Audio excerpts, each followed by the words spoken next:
freshly malted, that little white one. Time for some orange. And orange. The first colony we're going to be feeding is my harlequin roaches, aka Neostelopiga rhombifolia. The colony, there's no more adults since they all died of old age, but there's a couple of nymphs living in here.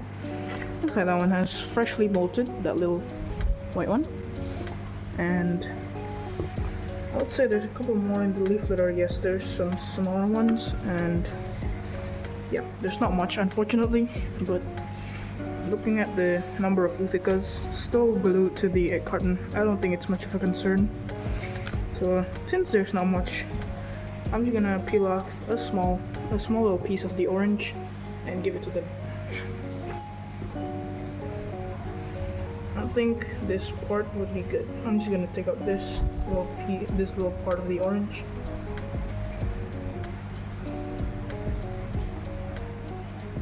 Just gonna put it in, like so. And I guess we'll wait for them to smell the food, and I'm just gonna record it.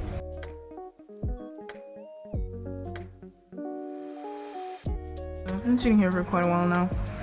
It's just this single tiny nymph right down here, drinking the little orange juice, and there's not much coming out, so I guess we'll leave them alone for a while. And yeah, we're gonna feed the other roaches.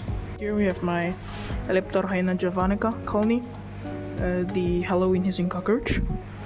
Now there's this little dish that there's this little dish that I usually use for feeding protein food like pellets, cat food, or other stuff like that. But I've never really used it for fresh foods, but I mean, this orange is pretty big, so I'm just gonna put it here and wait.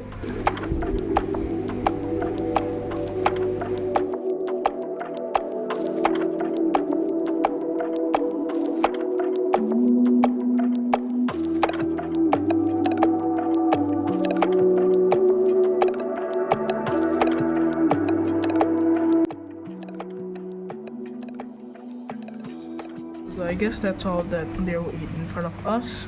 So now let's move on to the next one.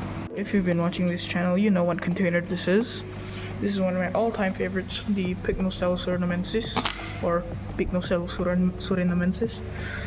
But these guys, they're mostly still nymphs. All the adults died out quite a while ago. So let's feed them this little slice of orange. Just gonna drop it in, and they will go crazy for it.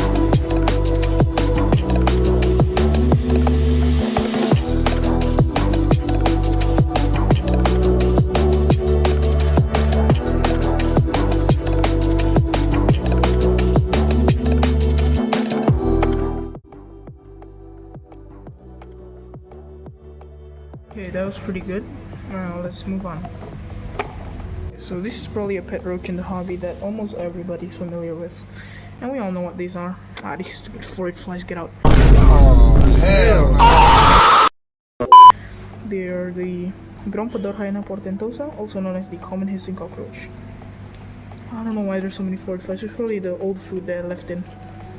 I see, there's a dead roach here. Oh man.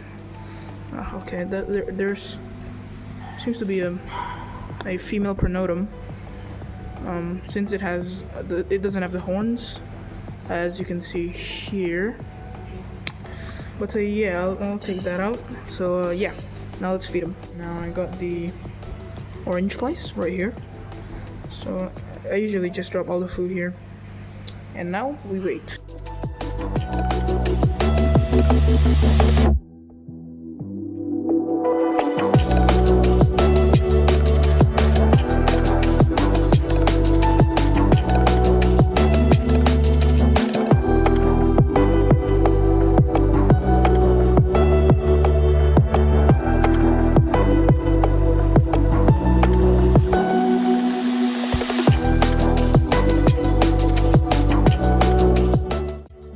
Recording, so let's move on. This is another really commonly kept species in the hobby. These are dubia roaches, Blaptica dubia, and I'm just gonna feed them, of course, an orange slice.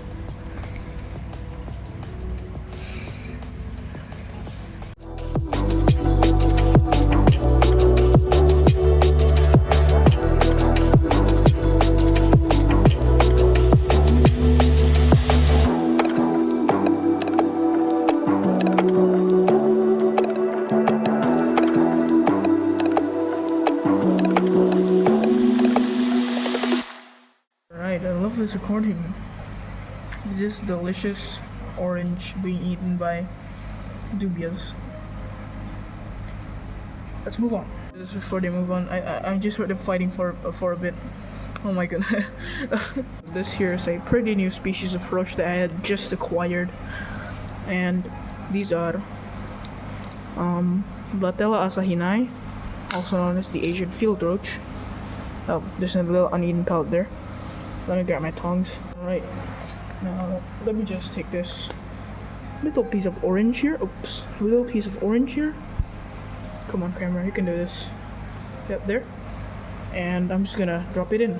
I mean, of course, how else is the roach gonna eat if I don't drop it in?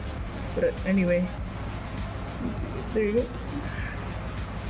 And now we wait.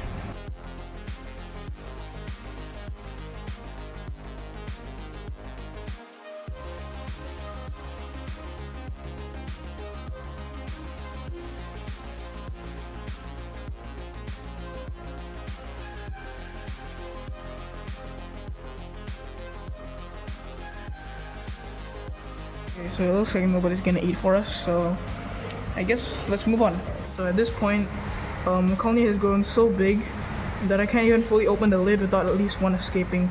These are Periplaneta americana, and I never really used a barrier because back then, when the colony was still small, I never used a barrier, and sometimes I might transport them to a bigger tub with a barrier so they cannot climb, but at this point I can't even add a barrier into this enclosure anymore because every time I open it, they'll just all try to bolt out. So I'm gonna have to quickly drop this in and then, alright.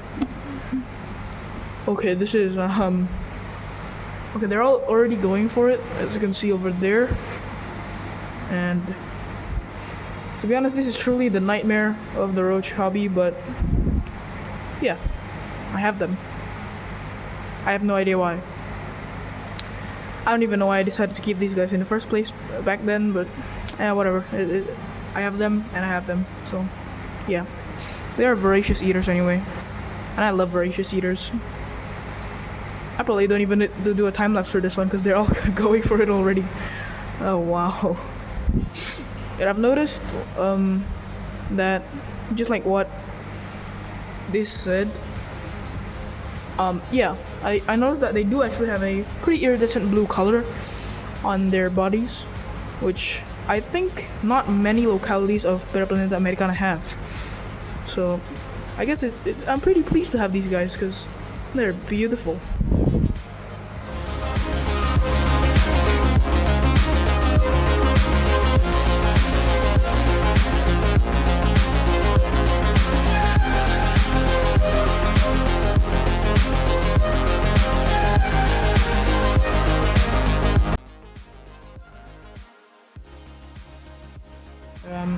I've done all the roaches that can, well, haven't been fed, and there's still some orange left over, so I'm probably gonna feed these to the guys that won't eat on camera, but I'm just gonna record me placing it in. Hopefully we can see them eat, but yeah. These are my scarlet millipedes, aka Trigonulus corallinus, but they don't really eat much orange or some big slices of fruits like this, so I'm just gonna probably peel a bit off and offer it to them.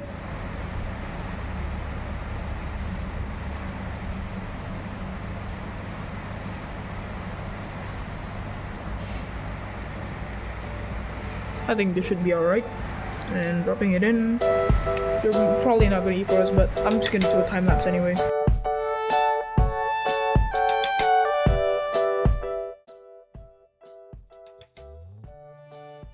Yeah, I don't think they're gonna eat for us, but let's move on to the next millipede that will probably also not eat for us, and also for all the other millipedes, but let's try it out anyway. Okay, none of them are even out at this point, so I don't have high hopes for this, but yeah, let's just place them in because, yeah, I don't even know what I'm saying.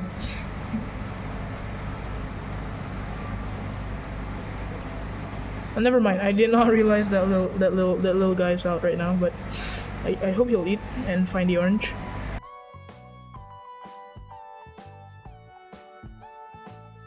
Yes, we finally got a little one to eat on camera. Let's go. He's so cute. He's eating the orange. The camera's footage is a bit bad. Let me get closer. Okay, I know this isn't the best quality, but at least you can see them well, and I guess that's what counts. Look at him, he's adorable. Okay, so these are my only 2 remaining honorable Desmond Salsary that I received from a friend, and I'm just gonna try not to drop in because I've heard that they do kind of eat a lot. Oh, sorry, little guy. I think I spooked him. Oh, come on.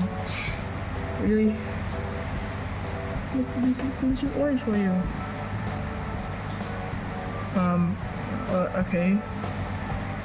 Ooh, I think he's actually gonna eat. Is he? Oh yeah. Yeah, he's finally eating. I've never really got to see millipedes eat much in front of me until today. Let's go. This is so cute. Look at him. A lot of my flatbacks. I mean, I only have 3 species. We've seen 2 yet, and now I know that flatbacks are voracious eaters. So I hope for the 3rd species, they will eat for us. Hopefully. Look at this little guy. He's just enjoying the orange.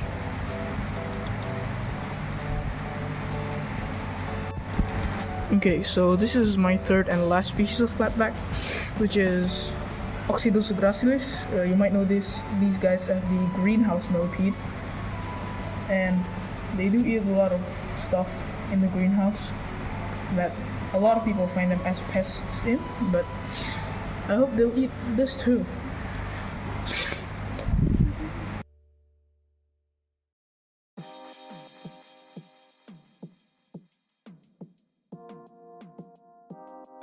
Okay, so unfortunately these guys have disappointed us with no feeding clip, but I guess that's alright. Sometimes they don't eat, sometimes they will. So yeah, I guess that is the end of today's video. Hope you enjoyed, and I'll see you in the next one.